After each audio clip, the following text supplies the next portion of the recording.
MBG sekarang sedang melakukan evaluasi besar-besaran ya, ketika para pimpinan MBG atau Badan Gizi Nasional ditangkap untuk masuk dalam proses hukum yang dituduh sebagai pelaku dalam korupsi Badan Gizi Nasional kita. Dan sekarang ada pergantian ya, di pucuk pimpinannya seperti Ibu Nani SD yang menjadi pimpinan BGN Badan Gizi Nasional. Hari-hari pertama dia melakukan sebuah konferensi pers bahwa dia akan melakukan perubahan sistem. Salah satu sistemnya adalah sistem pelayanan MBG atau makanan gizi bergratis untuk anak-anak atau untuk ibu hamil atau ibu menyusui kita, dengan cara dia mengubah tidak lagi bekerja sama dengan para dapur-dapur baru, tetapi dia menggunakan dapur lama. Dapur lama artinya dapur-dapur atau warung-warung atau kantin-kantin atau kedai-kedai yang berada di sekitar sekolah atau dalam sekolah. Nah, ini saya kira bagus sekali ide ini karena itu tidak mendatangkan sebuah dapur baru yang akan rumit urusannya, dan itu sesuai dengan usulan saya di channel saya ini di Negara Bijaksana pada edisi lalu. Saya sudah ngomong seperti itu juga. Jadi saya berterima kasih kepada Ibu Nani SD yang ternyata ide saya cukup disambut baik juga ya.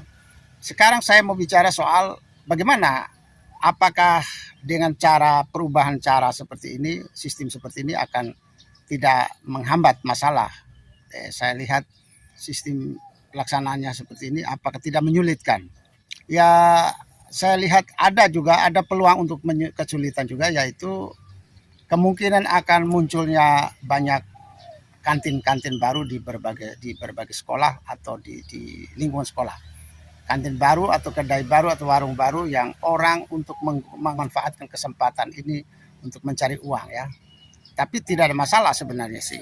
Sah-sah saja, semua orang juga ingin berusaha juga boleh saja. Tidak ada masalah. Tapi yang paling penting adalah kontrol. Kontrol apakah yakinkah kita bahwa yang beredar di warung-warung yang akan melayani anak-anak, ibu-ibu hamil dan ibu menyusui kita akan melayani dengan bagus atau tidak, baik atau tidak. Pastikan bahwa anak-anak atau ibu-ibu hamil atau ibu menyusui kita mendapatkan gizi yang terbaik dan tidak berefek samping misalnya ya. Salah satunya adalah kontrol terhadap semua kedai atau kantin atau warung yang berada di sekolah dan di sekitarnya. Pastikan bahwa mereka jual hanya benda-benda atau makanan-makanan yang bergizi, tapi tidak mengizinkan mereka untuk berjualan makanan-makanan yang junk food atau sampah atau makanan racun atau fast food ya. Jadi pastikan bahwa mereka tidak boleh menjual benda-benda atau makanan yang tidak bergizi.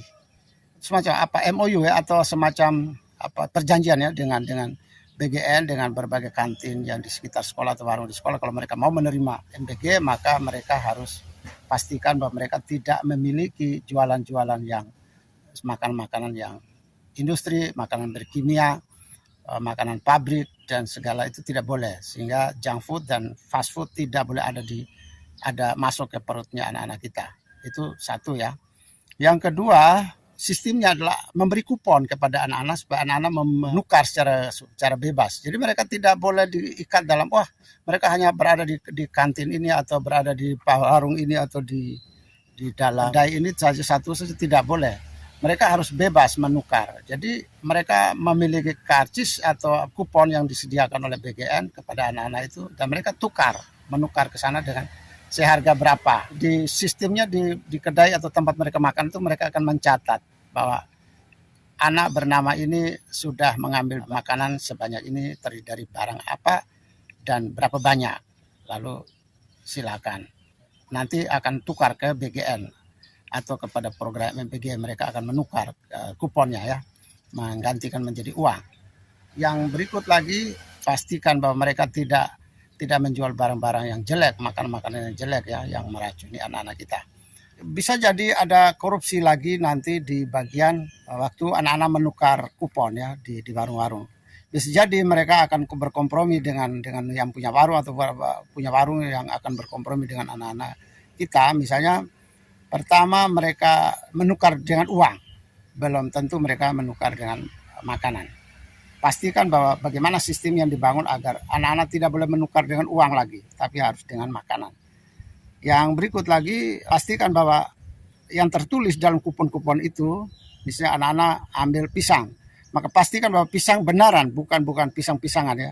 Jangan sampai anak-anak ambil wafer, ambil roti, ambil kue, ambil macam-macam yang jelek-jelek, makanan jelek, junk food atau fast food itu.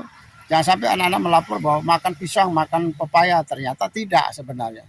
Nah, itu yang harus dipastikan bahwa yang masuk ke mulut anak-anak benar-benar itu bahan makanan yang keluar dari kantin atau dari warung ya. Jangan sampai anak-anak dilayani dengan kehendak mereka, dengan kemauan mereka sendiri. Warung akan merasa wah ini kita perlu layani anak-anak punya kemauan. Nah itu yang berbahaya ya. Jadi harus layani benar-benar hanya barang-barang bergizi saja yang boleh. Saya mau katakan sekali lagi ya bahwa MBG itu sangat baik. Itu program yang sangat strategis sebenarnya menurut saya. Tapi persoalannya itu di pelaksanaannya yang nggak bagus. MBG tidak perlu dibubarkan, perlu dipertahankan, bahkan harus dilegalisasikan dalam bentuk hukum ya. Supaya ini mengikat, program ini harus mengikat pada semua presiden selanjutnya nanti harus diikat dalam sebuah regulasi. Misalnya melalui undang-undang ya MBG ini supaya negara kita tidak akan membuat satu program baru lagi. Jadi setiap presiden baru dia akan melaksanakan itu. Jadi yang perlu dievaluasi adalah yang harus dievaluasi terus adalah implementasinya. Pastikan bahwa makanan harus masuk ke anak-anak benar-benar makanan bergizi. Yang kedua tidak ada korupsi di dalam MBG dan tidak ada pemborosan ya. Maka tidak ada pemborosan itu maksudnya itu hanya beri kepada anak-anak yang benar membutuhkan lah. Jangan semua anak tuh dianggap memiliki kebutuhan terhadap MBG. Enggak tidak semua anak membutuhkan. Misalnya anak yang dari orang kaya tapi mereka punya kemampuan membeli gizi sendiri. Nah ini sebenarnya tidak perlu. Kalau mereka diberi semua ya mubazir, ya tidak bagus.